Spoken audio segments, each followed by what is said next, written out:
Bonjour tout le monde, on se retrouve aujourd'hui pour notre nouvelle vidéo concernant la troisième partie de notre conception ou la création d'un espace membre.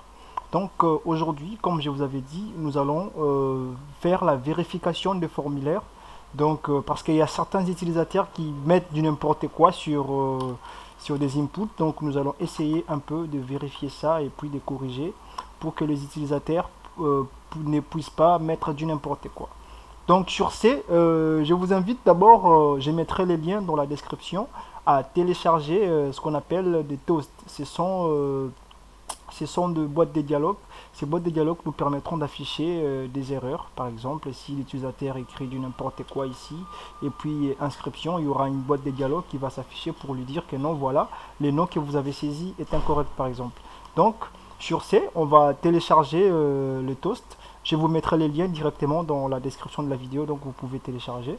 Donc une fois vous allez cliquer sur les liens, vous vous retrouverez sur cette page. Alors, il suffirait juste de cliquer sur clone or download. Et puis vous allez télécharger download zip. Bon, moi je l'avais déjà téléchargé, mais je vais le faire quand même. Voilà, il m'a dit que non, les fichiers existaient déjà. Donc voilà, on va dupliquer. On va télécharger. Voilà, les fichiers téléchargés. Alors, ouvrir le répertoire. On va prendre le fichier. Il est là, Toastmaster. Donc je l'avais déjà téléchargé. Vous voyez, il y a deux fichiers. Donc copier. Et puis, on va faire à l'ancienne. On va faire à l'ancienne. Voilà. Poste de travail. Donc nous allons parcourir nous allons accéder à notre projet. Donc notre projet se trouve dans poste de travail et puis disque local C. Ensuite XAMPP. Ensuite htdoc. Et ensuite espace membre. Et ici nous allons coller notre fichier. Après avoir collé, on va l'extraire. On va l'extraire ici, extraire exact, là. Une fois le fichier extrait, on va accéder au dossier. Ensuite, on va copier le des fichiers parce que ces fichiers-là ne nous concernent pas. On a juste besoin de ces deux fichiers. On va le prendre, donc copier. On retourne à la racine du projet. Ensuite, nous accédons dans les dossiers JS. Ici, nous allons créer un autre dossier qu'on va appeler Toast. Toast, comme ça. Voilà. Ensuite, on entre dans les dossiers et puis on va coller les deux fichiers. Voilà. Les deux fichiers sont collés. On retourne à la racine du projet et on supprime ça parce qu'on a déjà récupéré les deux fichiers. Voilà. C'est fait. Nous retournons ici dans notre projet. Donc on va maintenant charger le fichier toast qui se trouve dans le dossier JS, ensuite toast, et puis on va récupérer toast.min.js. Donc on va juste copier ça, on va coller, et puis on va supprimer ça. Bon, je vais laisser JS et min parce qu'on en aura besoin. Donc là, ça sera toast slash toast.min.js. Voilà, les fichiers chargés. On va vérifier si le fichier est bel et bien chargé. Alors voilà, j'avais oublié. Avant de commencer le travail, il faut d'abord vous assurer que votre serveur est démarré. Moi, je l'ai déjà dans mon raccourci, il est là. Vous cliquez sur XAMPP et puis, bon, je le ferme et puis je vais le redémarrer. Donc, start. Là, notre serveur est démarré. On réduit la fenêtre et on va sur la page espace membre. On va actualiser pour voir. Voilà. Et puis, on doit vérifier si nos fichiers toast sont bel et bien chargés. Donc, ce que je vous invite à faire, c'est de faire un clic droit n'importe où. Inspecter. Ensuite, dans la console, vu qu'il n'y a rien, il n'y a pas d'erreur. Donc, cela veut dire que nos fichiers toast sont bel et bien chargés. Alors sur ce, nous allons maintenant travailler sur jQuery pour vérifier pour la sécurité des formulaires parce qu'il y a des utilisateurs qui mettent du n'importe quoi. Donc on va essayer un peu de voir ça, de faire en sorte que les utilisateurs puissent ne pas mettre du n'importe quoi et puis les formulaires doivent être contrôlés avant d'enregistrer les données dans la base de données. Alors on va retourner dans notre fichier index.php. qui est là, ici, index.php. Alors, on va faire script. On va maintenant travailler avec jQuery, script, et puis à l'intérieur, on va faire jQuery, ensuite document.ready, entre parenthèses function.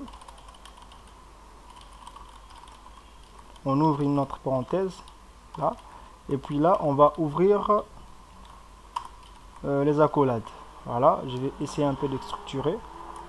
Bon, ce que je veux faire, je vais d'abord vérifier si le JavaScript marche. Donc, je vais faire en sorte que lorsque l'utilisateur, lorsqu'on clique ici, un message d'alerte puisse s'afficher ici pour vérifier juste si, voilà, si ça marche, si le jQuery marche. Donc, on va essayer de récupérer cet ID. Parce que il faut pas oublier de mettre les ID dans chaque balise, donc parce que c'est très important, parce que c'est à travers ces attributs qu'on pourra travailler avec les JavaScript. Voilà. Donc on va récupérer inscription, l'ID du bouton inscription, donc dièse inscription.click. On va appeler la fonction click.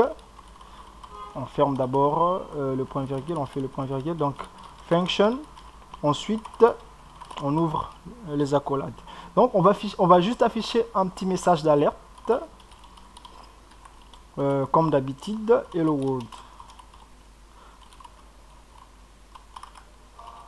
Hello world, voilà. On va tester si ça marche, donc cela veut dire que le jQuery marche très bien. Si ça marche pas, donc il y a un problème. On clique, voilà, il y a Hello World qui s'affiche, donc ce qui veut dire que non, le jQuery marche très bien. Ok, maintenant ce que nous allons faire, parce qu'il y a certains utilisateurs mettent du n'importe quoi, par exemple le nom d'une personne ne doit pas contenir des chiffres ou des lettres par exemple.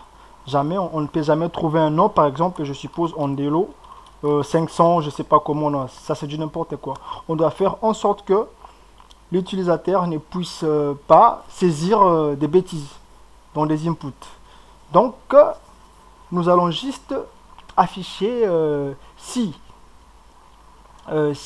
par exemple le nom est mal saisi, alors on va afficher un petit message ici et puis colorer l'input en rouge. Donc, on va ouvrir un onglet, on va retourner sur Bootstrap, on va juste vérifier un petit truc. Donc ça sera, on tape Bootstrap parce que la documentation est très importante. Il faut toujours lire la documentation. Ouvrir Get Bootstrap. On va faire small,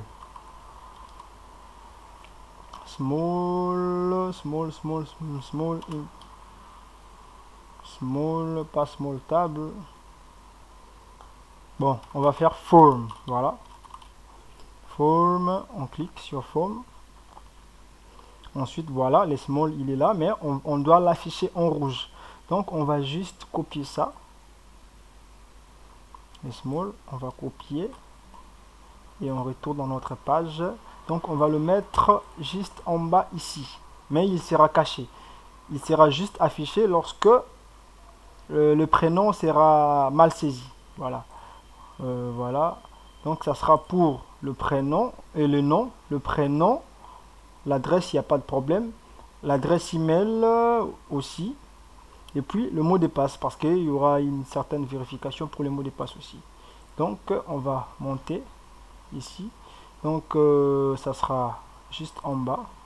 Je vais voir comment il est structuré dans Bootstrap. Ok, juste en bas de l'input. Donc, juste en bas de l'input, on va coller ici. Et puis, on va changer l'ID. Bon, l'ID, on peut laisser.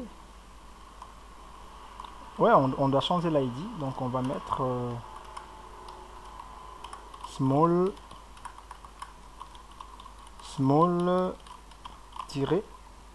non, ou bien error, non, error name en anglais. Je comprends pas parce que moi j'aime coder en anglais, mais je déteste parler en anglais. C'est bizarre ça. C'est vraiment bizarre. J'aime l'anglais du côté informatique, mais parler en anglais, j'aime pas trop. Je préfère le français. Je me sens à l'aise avec le français. Donc voilà, text method, on va changer. Ça sera danger. Voilà, on va essayer d'actualiser pour voir. Donc ici, on doit avoir un small en bas ici, affiché en rouge. Voilà, il est affiché en rouge, mais il sera caché parce que il sera juste affiché lorsque l'utilisateur saisira mal le prénom avec des chiffres, par exemple. Donc on retourne ici, on va enlever le texte, tout ça. On va enlever le texte et puis on va actualiser. On verra que non, il y aura rien. Voilà, il est parti. On va faire la même chose pour le prénom, pour l'email et pour le mot de passe. Donc, on va juste copier ça. On va juste copier ça. On va coller en bas de l'input du prénom. Donc, on va juste changer l'ID. Ça sera error surname. Ici, le texte sera toujours danger. Ça sera toujours en rouge. On va faire la même chose pour l'email. Juste en bas ici, on va coller error email. Ensuite, pour le mot de passe en bas, on va coller, ça sera error password. Password, voilà. Nos small sont collés. Maintenant, on va récupérer ça, l'ID du nom, donc ça sera name. On va le récupérer pour voir lorsque l'utilisateur écrit du n'importe quoi. Il y aura le message d'erreur qui va s'afficher. Non, les prénoms ne doivent pas contenir de chiffres, bien par exemple. Voilà, on va venir ici, on va enlever tout ça. Ensuite, on va récupérer les names. Donc, ça sera keyapp. Keyapp. Ensuite, function. Ensuite, function. On récupère var name. Ça sera name.val, donc la valeur. Et puis, if, on va utiliser les expressions régulières. Donc, j'avais réservé un petit fichier ici. On va copier ça. Donc, vous allez les saisir. Vous allez saisir tout ça. If, ça. Et puis, à l'intérieur des tests, on va mettre name. Donc, si les prénoms contient juste de lettres, donc c'est bon. Ou bien quand il est vide, ou name égale vide. Donc si il contient de lettres, voilà. Donc si il contient juste des lettres, ou bien quand il est vide, alors il y aura pas de problème parce que c'est lorsque l'utilisateur saisit le nom. Il n'y aura aucun problème. Voilà, on va faire nos traitements ici. Sinon, alors là, on doit afficher des erreurs. Donc sinon, qu'est-ce qu'on va faire? On va colorer le nom, l'input du nom en rouge. Donc on va récupérer l'input du nom. Donc name. Donc add class, on va ajouter une classe. Add class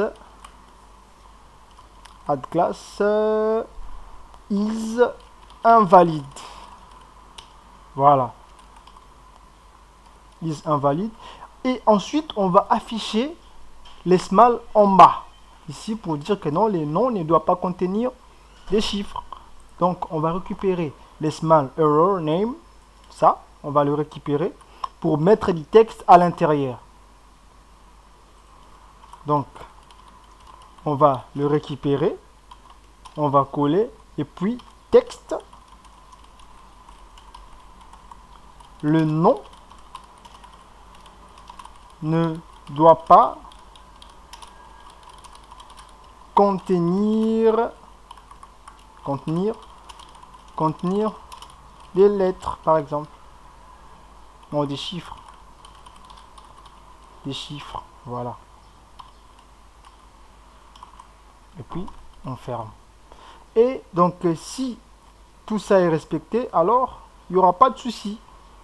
Donc ce qu'on doit faire, on va juste copier ça, et puis ici on va faire remove class is invalid, et puis pour l'erreur on va effacer. Donc ce qui veut dire que lorsque l'utilisateur saisit correctement les noms, il n'y aura pas des erreurs. Donc texte, ça sera vide. Ici ça sera vide, comme ça. Voilà, on va essayer de tester pour voir. Supposons que je saisis Andelo et puis je rajoute des chiffres. Vous voyez, ça c'est un problème. Les noms ne doivent pas contenir des chiffres. Vous voyez, ça peut pas marcher. Et si je fasse, normalement ça devrait marcher aussi. Je sais pas pourquoi ça ne marche pas. On va voir. Remove, voilà, remove class, exactement. Remove class. Voilà, on va actualiser. Andelo, voilà, il y a l'erreur qui s'affiche. Et si on efface, voilà, c'est bon. Si on écrit notre nom correctement, Andelo par exemple, il n'y a pas d'erreur parce que le nom est bien saisi. Le nom contient que de lettres, voilà. Et si on essaye par exemple de commencer avec des chiffres, ouais, ça peut pas se faire. Le nom ne doit pas contenir des chiffres, voilà. Donc on va faire la même chose pour le prénom, pour le mot de passe, et pour l'email et pour les mots de passe. Voilà. Donc je vais revenir ici. Je vais juste copier tous ces codes. Je vais copier. Donc on va mettre un petit commentaire. Vérification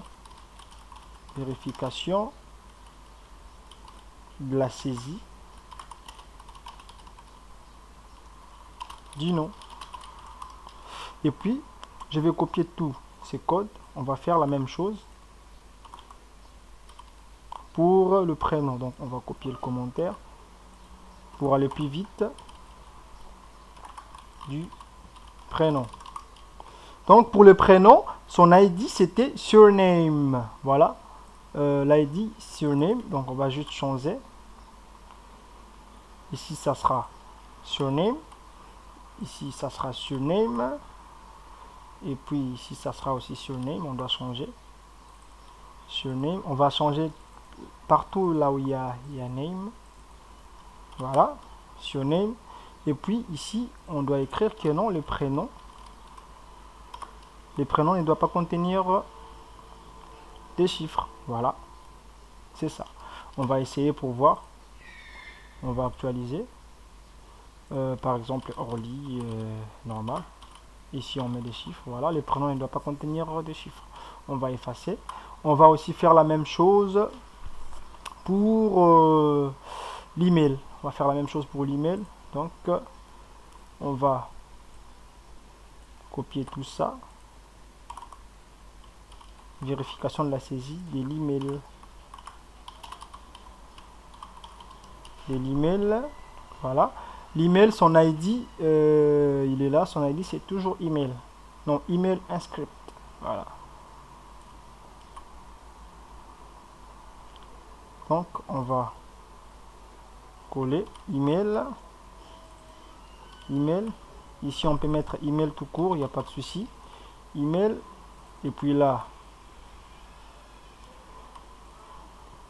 email. Là, ça sera maintenant email inscript parce que c'est l'ID qu'on veut. Ça sera email inscript. Error email. Voilà. Et là, ça sera email inscript. Et puis error email. Voilà. Et puis là, on doit aussi changer l'expression régulière. Alors, l'expression régulière de l'email, vous allez aussi saisir tout ça. Il est là. On va les copier. Les expressions régulières aussi, ce sont des fonctions que vous devrez aussi connaître. Donc, on ne va pas rester tardé là-dessus. Donc, ça permet juste de vérifier ce qu'on doit saisir ou ce qu'on ne doit pas saisir. Par exemple, dans une chaîne de caractères ou bien dans un input. Voilà, je vais coller.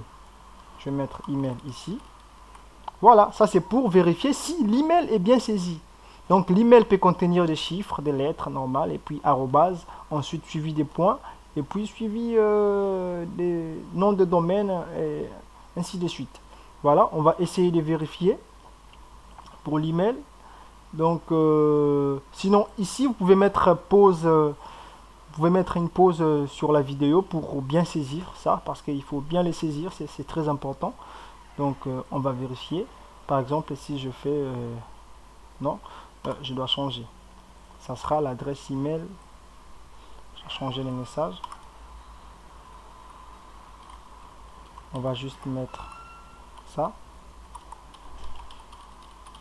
L'adresse email est incorrecte.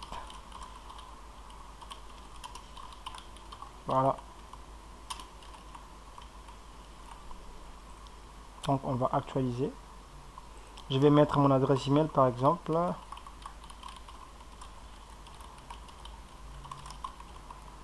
Attends, vous voyez, l'adresse email n'est pas encore finie, donc il me dit déjà que l'adresse email est incorrecte. Quand je vais finir, voilà, mon adresse email est correcte maintenant. Si je fais ça, donc incorrect. Point correct. Et je peux supprimer tout ça. Voilà, c'est bon. Et là, pour les mots de passe, on va faire en sorte que notre mot de passe contient au moins 8 caractères, par exemple. Donc, on va récupérer l'ID, donc password inscript. Je vais copier ça. Je vais mettre un petit commentaire. Vérification de la saisie du mot de passe. Donc, un petit $. On va récupérer l'ID du mot de passe. Et puis, key app. Ensuite, function. On va faire var password égale $. Point val. On récupère. Ensuite, je vais récupérer la taille du mot de passe. Donc, ça sera taille reçoit password.length. On va récupérer la taille. Et puis, on va vérifier if taille. Donc, si la taille est supérieure à 8, donc, il n'y a pas de souci. Ou password égale vide, donc il n'y a pas de souci parce que c'est la saisie. Donc je vais faire ceci, sinon je vais afficher les erreurs. Donc ça sera password script point add class is invalide. Ensuite on va faire pour l'erreur du mot de passe, donc le small du mot de passe qui est la error password. Error password point texte. Le mot de passe doit contenir au moins 8 caractères. Voilà, point. Donc, sinon, si ces conditions sont respectées, alors on va supprimer la classe is invalide. Donc, remove class. Remove class is invalide. Et puis, le texte sera vide.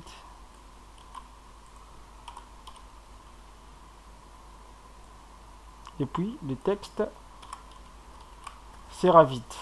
Voilà. On va essayer de tester pour voir. Donc, lorsqu'on saisit, par exemple, je sais pas, il y a un petit problème, il ne marche pas. C'est bizarre, il devrait normalement marcher. On va vérifier qu'est-ce qu'il y a comme problème. On a bien password, hop. Bon, je vais d'abord essayer d'enlever ça pour voir.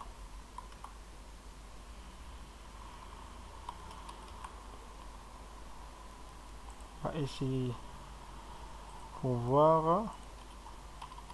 Voilà.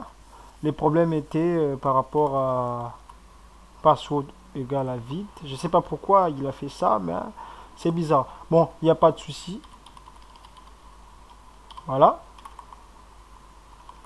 Les problèmes, sauf que le problème est que lorsqu'on efface, il y a toujours l'erreur qui apparaît.